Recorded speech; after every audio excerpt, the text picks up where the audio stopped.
After coming home from war, thousands of veterans found themselves lost when trying to adjust to civilian life. Well, here at home, there are places a veteran can seek help. Channel 5's Oscar Adame has more on that, and we also hear from a veteran who struggled for years to get his life back on track. A counselor at One Valley Agency reached out to fellow veterans to start a program just for them. But some veterans had already reached a dead end. No one to turn to, no place to go. Life had taken them to the edge.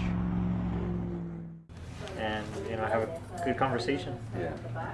It's their time, their getaway.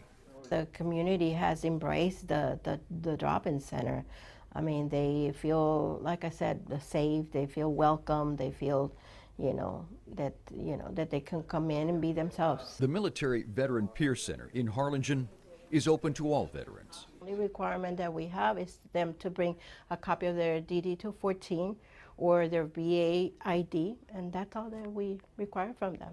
Ana Castillo is a Veterans Program Supervisor with Tropical Texas Behavioral Health. I believe it has opened up the doors for our young vets that are coming out. The Edinburgh native is a veteran herself and a licensed professional counselor. The Peer Center is one more resource where veterans can work on projects, find financial assistance, counseling for themselves and their families, and treatment for substance abuse and PTSD. A lot of anxiety, the depression, the substance use. A lot of our veterans, cope with some of those symptoms with alcohol.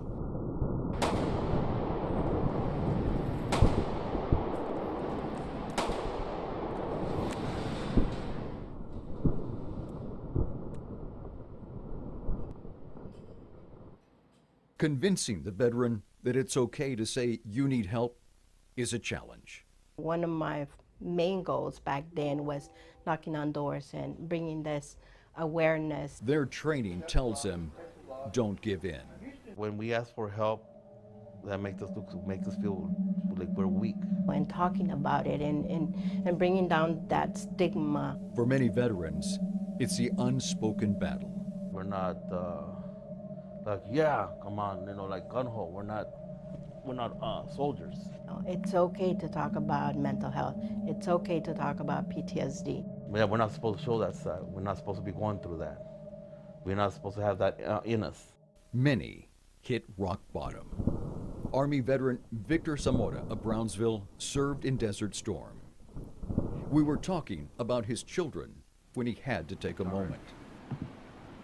The time he's lost being with them tears him up. Slow, deep breaths helps him to regain his emotions. It's how he controls his PTSD. He can't change the past. Now that I'm clean and getting the help, it's something that now I know what it is.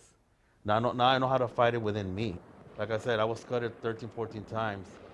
All those sirens that I would hear, it freaked me out in the beginning. With time, I know for how it was for me, I'm pretty sure it was for a lot of us, because at first we thought it was just us. the symptoms appeared. It's a part of life that we have to adapt to it, that we have to get used to it. He and his buddies found different ways to cope with it. PTSD and alcohol took over his life. This went on for years. They didn't know what to do. They didn't know what I was talking about. I told them about what I had and everything. And after several run-ins with the law, he finally entered a program for veterans. And slowly, there was a change for the better. We learn each other's stories. And then we go, oh, you too? And then we figure out, like, hey, you have a worse than I do. We help each other out. We become another family there. He's not leaving his fellow soldiers behind. Don't think you're not alone. I thought I was alone. We're always here for you, and when they're there for us. It might not be perfect, which they need a lot of work, and that can be fixed. And so can you, and so can I. Victor Zamora eventually found help through the Cameron County Veterans Court 3 years ago.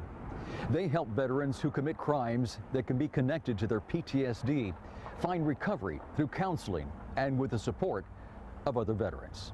In Weslaco, Oscar Adame, Channel 5 News at 6.